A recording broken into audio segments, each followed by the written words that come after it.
Let's try this again. Alright, somebody says my last video didn't have an audio, so I'm gonna re-record it with the new Navigator interface. Alright, I have my browser window for my TV stuff in the very back. I got it set to Crunchyroll right now. And then I have a window over here set to that manga site I look at. And I normally have remote desktop over here sitting at my desk. So that's what I do in the home environment for all those that actually do in the home environment. People are complaining about they see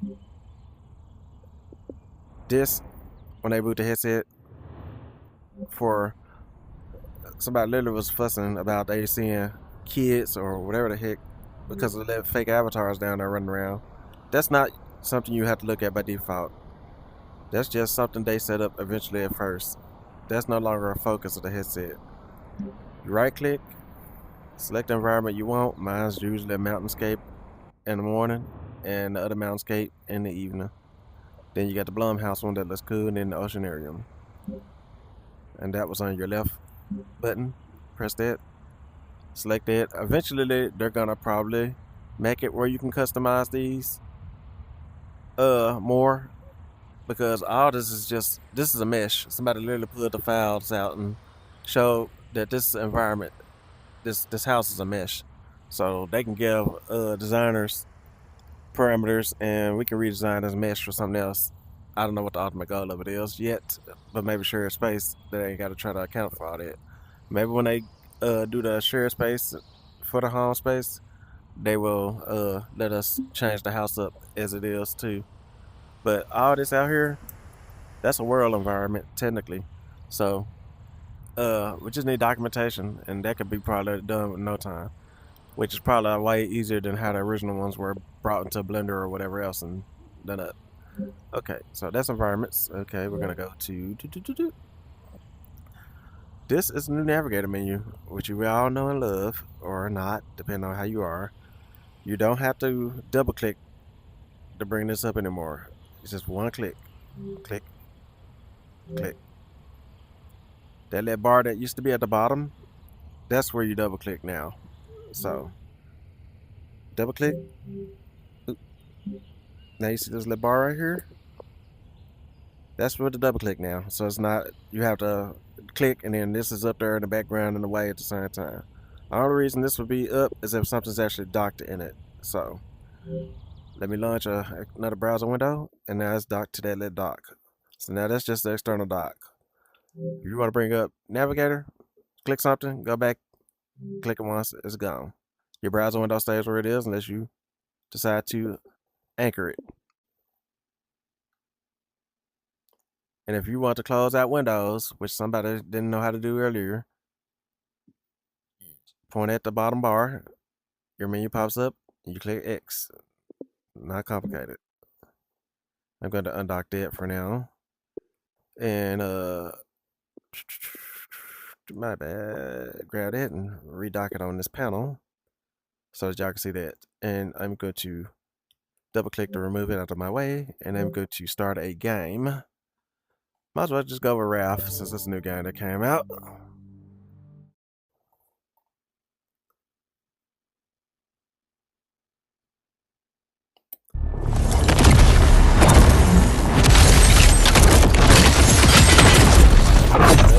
I'm going to double click the right button again, and now I have my window that people were saying they couldn't have while they were playing the game. So now, once you bring your window up, you can reference whatever you're gonna reference, but you have to click in a blank space to get back in the game. If you're on PC VR, you can bring your window up, but you're gonna have to click in some kind of void space to bring it back into PC VR.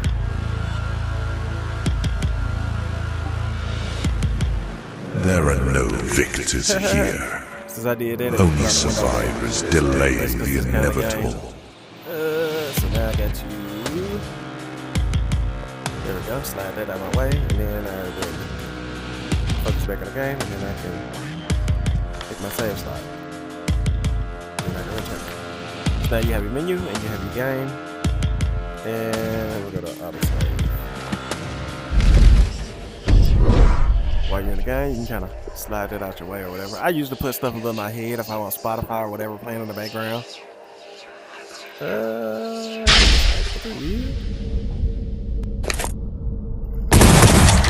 See? Ta-da! My window's up there. The gameplay is all that. I'm gonna switch to my blades. Yeah. And there you go. Just showing y'all how to get to your stuff while you're in the game. And if you want to quit the game, a lot of people are like, how do you quit some of these games? Technically the games are designed bad when you can't actually exit the game from within it. You're supposed to be able to go to your game and exit your game from within the game itself. But if you want to exit the game when they don't have a screen to exit, which for whatever reason some of these games don't, you just click your right button, select the game's icon, and click quit. I don't know I don't know if some games they just don't have the freaking completely quit within their game menu for whatever reason. I think that's bad game design when they do that. But you can quit most of that stuff by just clicking on the icon for what you're in, long pressing it, and then clicking it. Since I'm back in the loft, if I wanted to go to pass through, I could just click that and go straight to pass through. My room's kind of disordered, so I'm not going to pass through right now.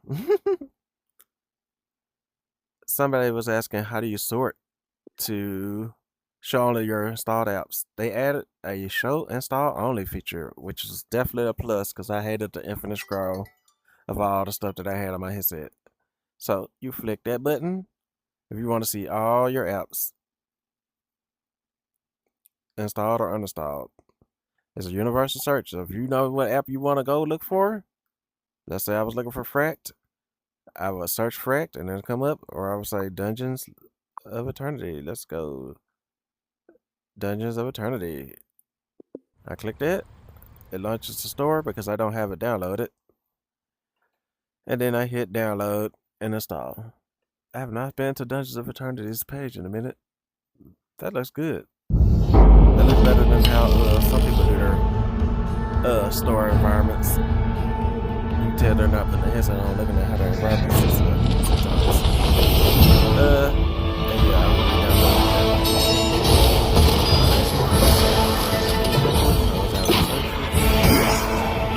unknown sources is still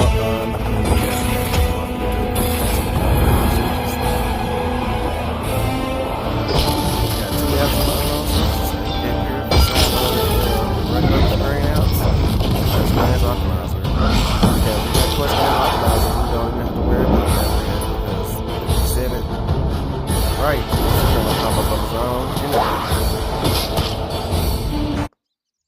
Let me just start it just so you can see it. And you know, not that it looks better than Navigator, it actually looks okay-ish. It's just a square box with icons, which is what the old UI used to look like, square box with icons. We're going to compare those square box with icons with how Navigator looks. Navigator in front of the square box with icons. And you got square box icons. So we're going to just put that up there, square box icons. And then we're going to look at Navigator. And you tell me which one looks square box, clear box, square box, clear box. The only thing that's different is they just staggered icons. And the old Navigator, they were lined up just like that. They just were see-through. Not a big deal. And for all the people that claim Apple Vision Pro, this looks like PS Vita more than Apple Vision Pro. And hell, it actually looks like some regular Android phones. Anyway, we're gonna close out Quest Games Optimizer. And let's see. For all the people that got PC VR games on the headset, you can select that, and every time you launch Navigator, that's all you're gonna see is the PC VR stuff that's installed. But this is only Meta PC VR related apps, not Steam VR. You want to go to Steam VR? Go back to your home screen, show only your installed apps, and if you only got 3 apps installed, freaking browser, remote desktop, whatever, or virtual desktop, you can long press the icon of any of your apps and select pin, and now it's at the top of the screen where you pinned it. You can't grab them and move them. So the first item that you pin is going to be the first thing that shows up in the list. So if you want virtual desktop to be the first thing that you ever see when you launch, you need to pin virtual desktop first. And you just pop Navigator up with one button click, and then you hit virtual desktop. Not that complicated. Some people are asking how do they see their downloads or updates. You just click up downloads, and it'll show you your most recent downloads. If you have an update, it'll show you that you can update those. But as soon as you go to that screen or launch the headset, it's automatically going to pull an update for whatever game is waiting for you. Any games that I demos and all that stuff, or stuff I know I ain't gonna play, I just put in my hidden folder. I don't go to this folder. Only time I go to this folder is to launch something that I know I don't want to see anymore. I don't know why people go in their hidden folder and still try to delete the games out of that. They're not on your headset. They're just in the hidden folder for icons. You're free to hide the icon and never click that button again. If you subscribe to Horizon Plus, this is every game that's available via the stuff you claimed on Horizon Plus, plus any available that you can download. My Horizon Plus list has way more games available in it than most people because I've been claiming games over the last almost 2 years. And then you can use the store or app to look at all the stuff you can claim for each month. So you got your Horizon Plus subscription for games that you can do. You got your PCVR related games. If you just want to play PCVR only and that's all you ever want to see for the Horizon stuff, hit that. If you want to go to virtual desktop, whatever, go to all your installed apps assorted, pin virtual desktop to the top and click that. There's one button to get in there, one button to get out. It's not that double layer stuff they had going on when they first introduced it. So if you don't have the one click to get this up, just wait for the update. It's coming. And somebody was like, they don't know where the time is. The time is at the top of the Navigator window when you launch it. And the whole taskbar had to be up for you to even see the time. So you launch Navigator, which will be the same thing if you hit the button for the taskbar. You just look up here and you'll see your battery status and your time and your Wi-Fi connection.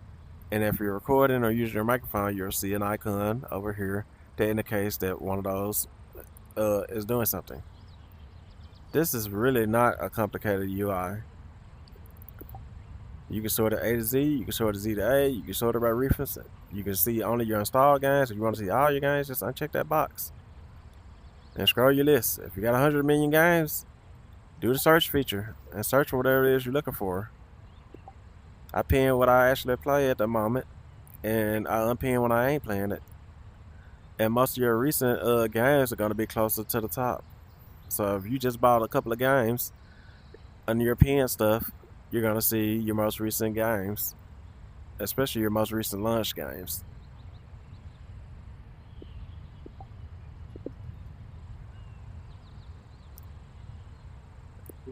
Quick settings and all that, it's just one tab. Tab over to it, click what you want to click, be done with it. You really shouldn't be in here messing with too much. Maybe turning the volume up if you're not using your actual buttons on your headset. Turn the brightness up. But you really, only thing you need to come in here for, if anything, will be reporting bugs and maybe click a screencast. If you are using the different remote desktop feature, you can go in there too. Okay, what's up? My battery dead? Nope, not dead. Okay, it's got to be a glitch with the remote desktop. I mean, not remote, the Bobo thing where it doesn't actually kick in or record sometimes. But anyway, the only thing that they need to integrate still is settings. Should still not be this extra pop-up, but that's one less pop-up compared to the 3 damn different screens that used to pop up in the original layout. So people are complaining about having to have all this stuff singularized into this one interface. This is one interface with a bunch of tabs that keep you from having to do all that. You got your notification shade that shows what's downloading or updating. You got your quick panel. You got your library. You got people if you want to chat with your people or whatever. You can change your avatar, which kind of doesn't really matter at the moment for avatars, considering that unless you go in the worlds, you don't really care about that anymore. And then you can hide all your windows that are not anchored using the hide window button. But now it's one click, start your game, and you're done. It's not that complicated. Somebody was like, "Oh, I need to figure out a cast, and record settings. Record. Not complicated. You can hit that, do quick settings, or you can literally go to your library, go to the camera icon if you pin it.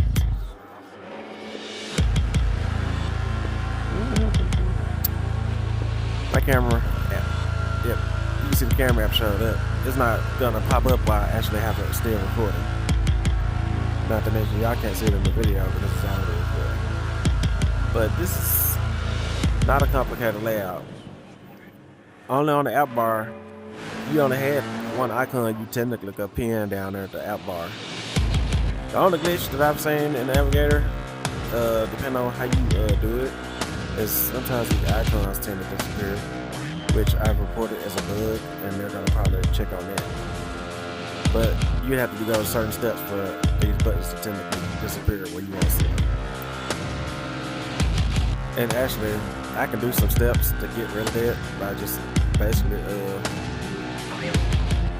minimizing them a couple of times. I have to get back steps. Close that out.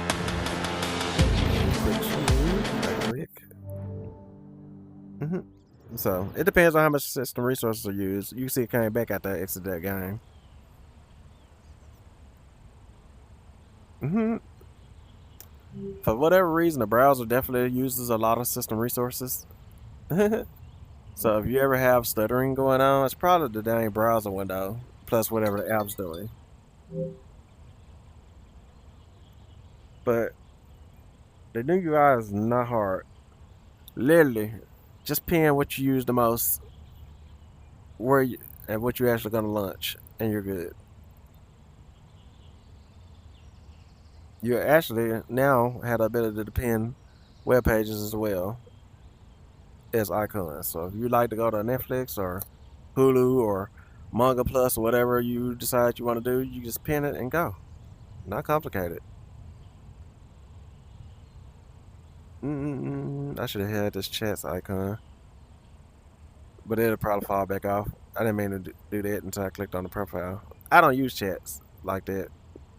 I mean, it's in there for all the people that want to see chats, and then the communities is built around it. It's still there.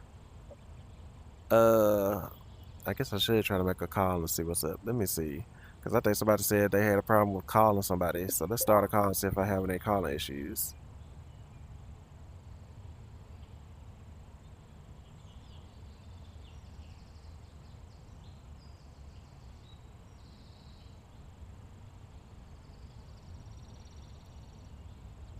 Looks like my godson's not available, so I'm going to hang it up because he's probably not online. All right, man, shut up. But call seems like it's working fine. Sending images, attachments, they seem to work and all that. All right, cancel that. I'm trying to think what else in messages people were asking about. But as far as I can tell, not really seeing too many issues. As you can see, I don't have a lot of people online that I can chat with. I don't remember who this is, so I'm not gonna message them. That's my cousin. That's my nephew. That's my friend that lives down the road. That's an online friend from one of their worlds, and that's my godson. So I mostly play, I won't say single player, but it, I guess you would say all the games I do kind of got pent are all technically single player. Underdogs, Ralph, Optimus Die, Batman, Underworld Overseer.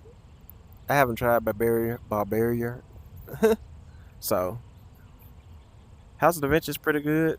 Riddlewood's pretty good. Seven Guests is pretty good. Some of these puzzles for some of these games are kind of interesting.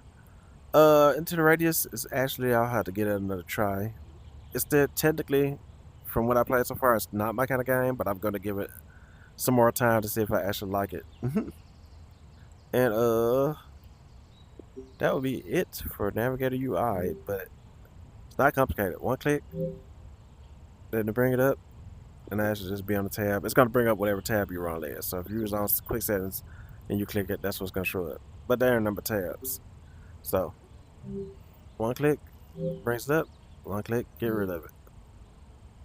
If you want to bring up a freaking browser window and see that again once you click it away, just double click, double click, double click. And if you want to bring double click for that window and then launch something else, just launch something else. Like I'm gonna launch another browser window. I just do a tab because it doesn't want to open it up because then I got so many. But just drag it over there.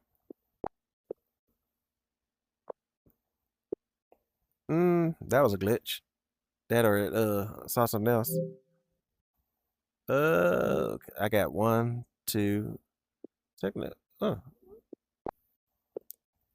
Okay, there we go. Yeah, that was I must have accidentally drug something else. But anyway, I got my three windows on the dock. I got window pinned over there and a window pinned over there, and then I can pin another window somewhere in the environment. Let's just go pin remote desktop. Anchor that. Okay, so I got one, two, three over there, and then bring the browser window back in the center. One, two, three.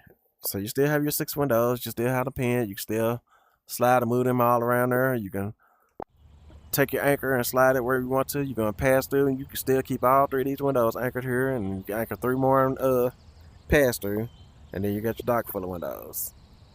So I had my TV over there docked on that desk side, so when I log in, I can see it. But normally I keep either Netflix over here docked or Crunchyroll, which I was watching Crunchyroll, so I just docked it over there. uh, this is actually for all the fussing people are doing. This is actually a more simple UI than the previous one, in my opinion. If you don't like it, I don't know what to tell you. It'll grow on you, but it's not even that complicated. And as you can see, when you close all the dock windows out, your navigator pops up so that you can select something else if you don't want to mess with anything that's already docked. So I'm gonna unanchor that and then close that out. So whenever you close a window out and you're just in the space, it's gonna launch your dock for you so that you can select something. And that's dock overview. Not complicated at all. I don't see all the exaggerated fuss about it. Heck, even when you launch the headset for the first time, you close the store icon that pops up instead of the horizon feed. Navigator comes up, and you immediately click virtual desktop if you're going to PC. Because this is going to pop up as soon as you boot the headset. As soon as you boot the headset, you close the store if you don't feel like looking at the store. This is going to pop up. You click the virtual desktop. You didn't even have to click nothing but click virtual desktop when it pops up. It is not that complicated. Thank you for watching.